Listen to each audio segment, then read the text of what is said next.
One of my neighbors say, it's about to get hot out there, young lady. Get in the house. I said, I know, and I will. Shoot, I'm trying to get my laps done, honey. I just love living in a predominantly black and Hispanic neighborhood. When I say predominantly, I mean predominantly black. But it is some Hispanics out here too. And I just love it because, I've never lived in a rural type area. I've never lived in a predominantly black, well, what people call rural.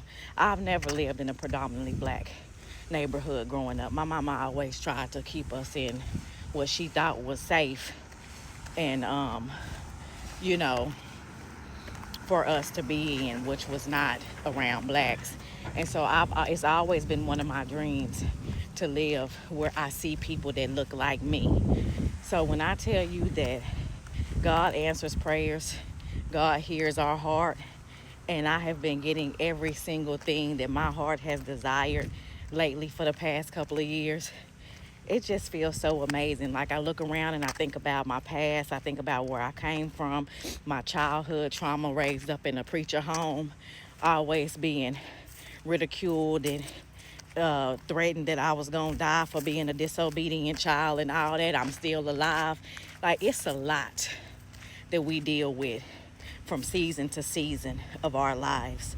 But if you are here and you still standing right now today, you ought to be reflecting and be glad about it. Like, you can tell everybody out here owns their homes. If they don't, nothing wrong with that. But I'm just saying, where I'm living at now is like these people own their land. And we get talked about and all the black bad things go out about people of color. But nobody is talking about how wealthy and how financially stable a lot of the black community is, because there is a portion of the black community, young, old, middle age, all the way across the board, that is extremely financial literate.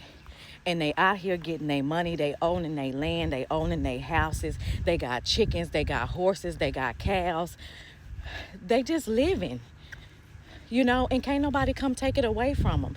That is the community that I have wanted to live in, wake up to every day and be a part of. And I'm actually living it. So I believe God put me in my community where I'm at in my new construction home for a reason, because I'm always having to drive out to this area, drive out to this way when I give out plates and give out care packages to the needy. Now I ain't got to leave my neighborhood if I don't want to. I can go right up the street and take as much food as I want and all of that, because I do it every year. Sometimes I just cook to give it away.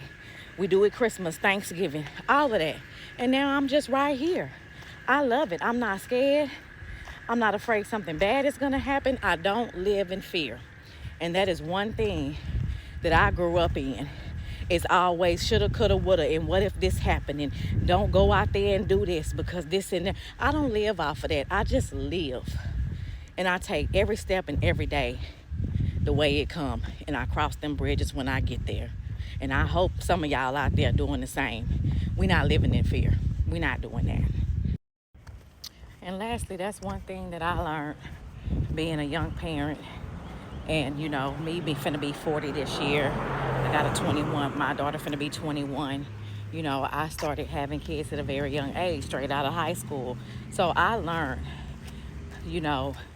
I cannot stop and protect and prevent every single thing that my child was and is going to experience. So I had to unlearn and relearn some ways of my upbringing and try to be somewhat different. Do I still have some of my bloodline and my mother traits in me? Yes, because that's my mama. I carry her genetics. But do I fight against them every chance I get? Yes, because I don't want to be that way. I want to be different. I want to have my own traditions. I want to have my own thoughts and beliefs. I can think for myself. I got my own mind. And so certain things I just let my daughter go out and do, trial and error. One thing about it, my granny used to always say, baby, keep on living. Because one thing about it, two things for sure, life is going to teach you. And what you can't do in my house and what I won't allow you to do in my house, you may not can do it here, but you can get out there and go do it.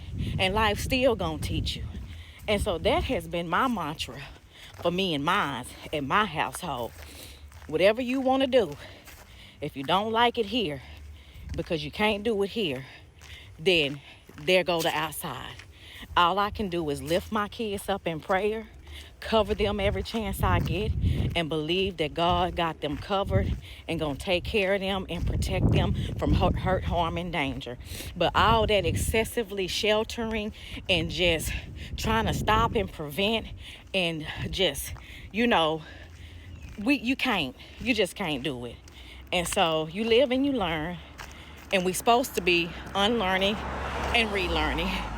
But a lot of people are stuck in their ways and don't want to think about nothing about elevation. What is the word I'm trying to say? Evolution, evolving, changing some of their ways. But baby, I could tell you now, for as long as I got breath in my body, I'm going to always be striving for change. Always be willing to have an open mind, learn new things, switch up things. If that ain't working, try something different. Even when it comes to parenting and anything in my life, that will always be me.